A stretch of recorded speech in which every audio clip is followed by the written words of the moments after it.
Hello, আসসালামু আলাইকুম। কেমন আছেন সবাই? আজকে আবার চলে এসেছি মজার একটা রেসিপি নিয়ে। আজকে আপনাদেরকে চিকেনের পেঁয়াজু বানিয়ে দেখাবো। সো চলেন শুরু করা যাক।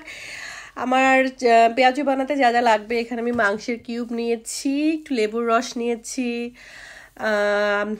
আদা রসুন পেস্ট, কাঁচামরিচ, হালকা একটু গোলমরিচের গুঁড়ো, আর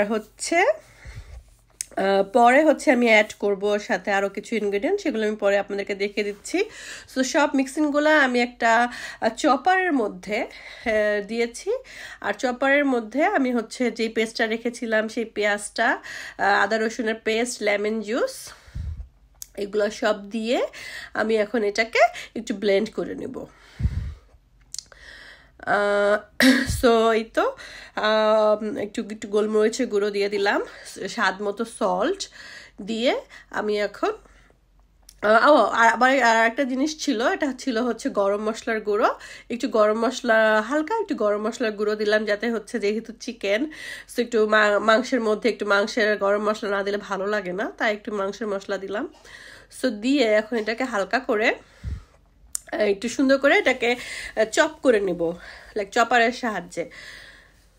সো আমি মিন্স ইউজ করি না, কারণ মিন্সটা আমার কাছে খুব একটা ভালো লাগে না, ওর মধ্যে খালি আমার কাছে মনে হয় যে শুধু ফ্যাট থাকে।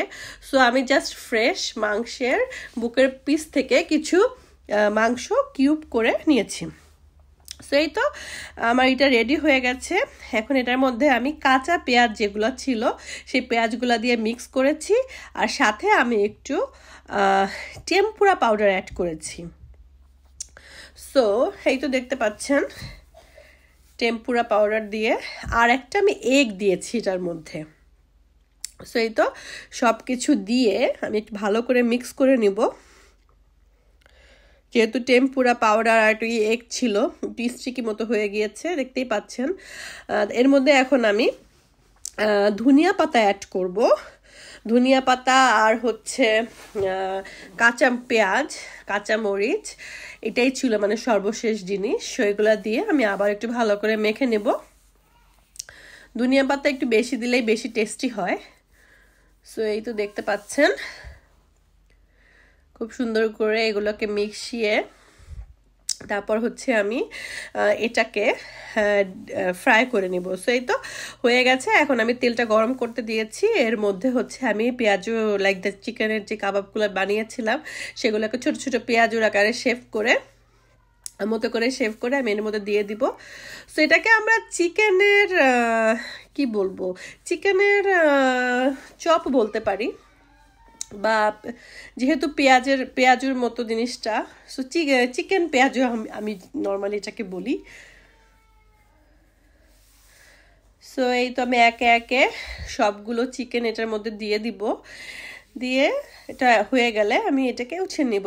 এই তো আমার ফাইনাল লুক। So yummy.